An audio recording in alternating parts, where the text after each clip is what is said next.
বেগুন বাংলাদেশে যে সবজিগুলো আছে সেই সবজিগুলোর মধ্যে কিন্তু বেগুন হচ্ছে অন্যতম।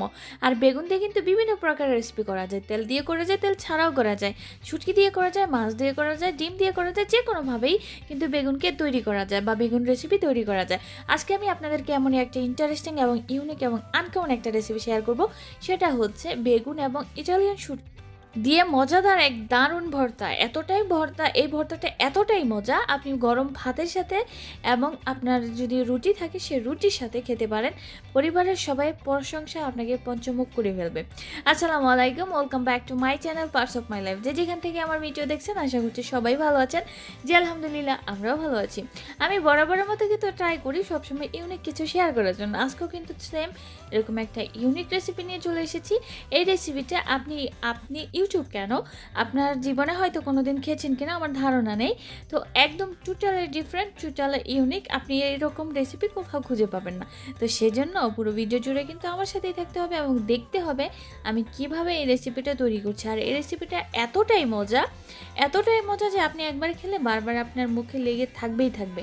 আর আপনার হাতের কাছে জিনিস দিয়ে কিন্তু আপনি এই মজাদার রেসিপি তৈরি করে নিতে পারেন। এই রেসিপি তৈরি করার জন্য আপনার তেমন কিছুই লাগবে না, আপনার হাতের কাছে যা থাকে তাই তৈরি করেন, তা দিয়েই করতে পারবেন। আর এখানে আমি নিয়ে নিয়েছি হচ্ছে ইটালিয়ান আলিশে শুটকি। আপনার চাইলে কিন্তু এই আলিশের পরিবর্তে যে শীতল শুটকিটা আছে সেই শীতল শুটকিটা কিন্তু নিতে পারেন। তবে অবশ্যই যে শীতল শুটকির মধ্যে কিন্তু প্রচুর পরিমাণে কাঁটা থাকে, সেজন্য যা শুধু এটাকে ভিজিয়ে রেখে শুধু ঝোলটা নিতে পারেন। তাহলে যে ফ্লেভারটা আছে সেই ফ্লেভারটা থেকে যাবে, কিন্তু কোনো প্রকার কাঁটা থাকবে না। তো এখানে আমি আলিশে নিয়েছি, দেখতেই পাচ্ছেন। আপনাদের প্রয়োজন অনুসারে আপনার অন্য শুটকি নেবেন, তবে অবশ্যই চেপা শুটকি বা শীতল শুটকি একটু লিকুইড হয়ে যায় এরকম শুটকি নিতে হবে। তো এখন আমি আপনাদেরকে কেটে দেখাচ্ছি হচ্ছে বেগুন। অনেক সময় কিন্তু সবজি কাটার ক্ষেত্রেও কিন্তু আপনার যে রেসিপি আছে রেসিপির স্বাদটা বেড়ে যায়। কিছু কিছু ক্ষেত্রে আমার মাকে দেখেছি আমি, আমার মা কিন্তু প্রত্যেকটা জিনিসের সাথে এক এক রকমভাবে এক এক স্টাইলে সবজি কেটে থাকে। সেটা অবশ্যই কোনো কোনো কিছুর সাথে কিন্তু এক একভাবে সবসময় কিন্তু সেমভাবে সবজি যায় না। সবজির কাটার মধ্যেও কিন্তু অনেক রকমের স্টাইল এবং আপনার রেসিপির সৌন্দর্য বেড়ে যায়। তো এখন দেখতেই পাচ্ছেন আমি বেগুন যেটা আছে সেই বেগুন কেটে নিচ্ছি। আপনাদের প্রয়োজন অনুসারে কম বেশি কিন্তু আপনারা নিয়ে নিতে পারেন, এটা পুরোটাই আপনাদের উপর ডিপেন্ড করবে। তো দেখতেই পাচ্ছেন আমি বেগুনকে কুচি কুচি করে কেটে নিচ্ছি, ততটা কুচিও করছি না ততটা বড় রাখছি না, মিডিয়াম আকৃতিতে আমি রাখছি। আর এখানে আমার প্রয়োজন হচ্ছে টমেটো। এখানে আমি দুই প্রকার টমেটো নিয়েছি, একটা হচ্ছে চেরি টমেটো আর একটা হচ্ছে বড় টমেটো। বড় টমেটোটা হচ্ছে একটু টকটক ভাব নিয়ে আসবে, আর চেরি টমেটো যেটা আছে এটা হচ্ছে গিয়ে একটু কালারটা চেঞ্জ করে দিবে। আপনারা চাইলে কিন্তু নর্মাল যে কোনো টমেটো ইউজ করতে পারেন। তো এখন আমি চলে এসেছি চুলায় দিয়ে দিয়েছি ফ্রাই প্যান এবং এক্সট্রা ভার্জিন অলিভ অয়েল তেল। তার সাথে অ্যাড করে দিচ্ছি রসুন। আর রসুনটা কিন্তু আমি কুচি করে কেটে নিই না, আমি একটু থেতলে নিয়েছি। থেতলে নেওয়ার মধ্যেও কিন্তু একটা সুন্দর একটা ফ্লেভার আসে এবং খেতে ভালো লাগে, কুচি করার চাইতে বেশি ফ্লেভার আসে। তো এই পর্যায়ে আমি অ্যাড করে দিচ্ছি হচ্ছে চপড অনিয়ন। আপনারা কম বেশি নিতে পারেন, তবে আমি এখানে পরিমাণটা একটু বেশি রাখবো, যেহেতু আমি ভর্তা করব সেজন্য আমি এই পরিমাণটা, পেঁয়াজের পরিমাণটা একটু বেশি রেখেছি। আর তার সাথে মরিচ অ্যাড করে দিয়েছি। আপনারা চাইলে কাঁচা মরিচ অ্যাড করতেও পারেন, আবার নাও করতে পারেন। আপনারা চাইলে যে পাউডার মরিচ আছে সেগুলো ইউজ করতে পারেন। তো এই পর্যায়ে যখন আমার এই পেঁয়াজগুলো ভালো করে ফ্রাই হয়ে যাবে, এই পর্যায়ে আমি অ্যাড করে দিচ্ছি শুটকি। আর এই শুটকিগুলো পরিমাণে খুবই কম ইউজ করতে হয়, জাস্ট শুধু ফ্লেভারের জন্য। আপনি যদি দুই একটা ইউজ করেন তাহলেই কিন্তু এই ফ্লেভারটা পাওয়া যায় আর কি। আপনারা যারা রোম শহরে থাকেন বা ইটালিতে থাকেন তারা তো আলিশে শুটকি অবশ্যই পেয়ে থাকবেন, কারণ আলিশে শুটকি ইটালিতে অনেক ফেমাস। আর যারা রোম শহরের বাইরে আছেন বা ইটালির বাইরে আছেন তারাও পাবেন, অনেক সুপার শপে বা অনেক দেশে ইটালিয়ান আলিশে শুটকিটা পাওয়া যায়।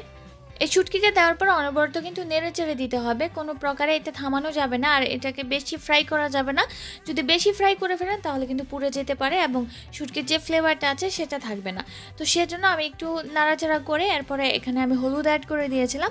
হলুদ অ্যাড করে দিয়ে সাথে সাথে আমি এখানে পানি অ্যাড করে দিয়েছি, কারণ হচ্ছে পানি না দিলে শুটকিটা পুড়ে যাবে। এরপর যে আমি কিছুটা অ্যাড করে দিয়েছি হচ্ছে আদা বাটা। এখানে হাফ টিস্পুনের মতো, ছোটো টিস্পুনের মতো আমি অ্যাড করে দিচ্ছি আদা বাটা। এটা সুন্দর একটা ফ্লেভার নিয়ে আসবে, সেজন্য চাইলে আপনারা এখানে জিরা বাটা, আদা বাটা, রসুন বাটা সব কিছু ইউজ করতে পারেন। তো যখন একটু ভালো করে ফ্রাই করে নিব, দেখতেই পাচ্ছেন একটু তেলটা ভেসে উঠেছে উপরে, এই পর্যায়ে আমি অ্যাড করে দিচ্ছি কেটে রাখা সেই টমেটোগুলো। টমেটো কিন্তু মাস্ট বি দিতে হবে, টমেটো যদি দেন তাহলে কিন্তু আপনার রেসিপিটা দারুণ হবে। আর আমি ট্রাই করি আমার হাতের কাছে যা আছে সেগুলো দিয়ে আমি আপনাদেরকে বা আমরা নিজেরা তৈরি করে বিভিন্ন প্রকারে বিভিন্ন স্বাদে যখন কোনো কিছু ভালো লাগে না খেতে তখনই কিন্তু এরকম বিভিন্ন ডিফারেন্ট আইডিয়া যদি আপনি তৈরি করেন তাহলে কিন্তু খাবারের স্বাদটাও বাড়লো প্লাস আপনার অন্যরকম একটা আইডিয়া অভিজ্ঞতাও হলো খাবার সম্পর্কে। তো সেজন্যই কিন্তু এরকম ইউনিক আইডিয়া কিন্তু আমি বের করে নিয়ে আসি আর আপনাদের সাথেও শেয়ার করে থাকি। তো দেখতেই পাচ্ছেন আমি টমেটোগুলো ভালো করে সিদ্ধ করে নিয়েছি, সিদ্ধ করে একদম ভালো করে একসাথে ম্যাশ করে নিয়েছি। ম্যাশ করে নেওয়ার পর একটু পানি থাকা অবস্থায় যেই আমি ইয়াগুলো কেটে রেখেছিলাম, বেগুনগুলো কেটে রেখেছি, সেই বেগুনগুলো ভালো করে একসাথে অ্যাড করে দিচ্ছি। অ্যাড করে দিয়ে এটাকে মশলার সাথে মিক্স করে নিতে হবে। যত প্রপারলিভাবে মিক্স করবেন ততটাই পারফেক্ট হবে আপনার রেসিপিটা।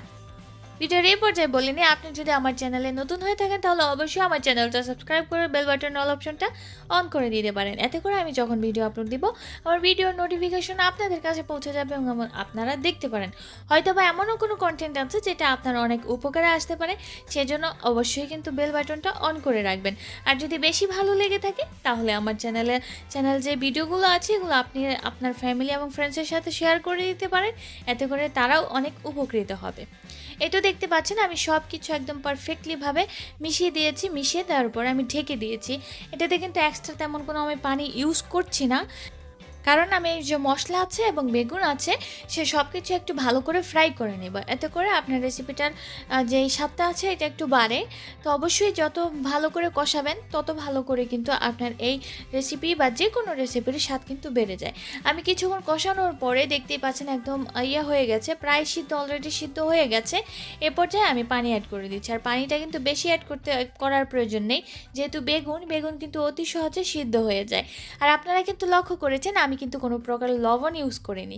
কেন করিনি সেটার কারণ আছে, সেটা হচ্ছে যে আলিশে শুটকি আছে এগুলো কিন্তু লবণ এবং olive oil, extra virgin olive oil তেল অথবা যে জিরা চলে রান্না করার যে তেলগুলো থাকে সেগুলোর নিচে কিন্তু তেলের নিচে লবণ দিয়ে এগুলোকে সংরক্ষণ করে ইয়ার মধ্যে বক্সে রেখে থাকে এবং বিক্রি করে থাকে।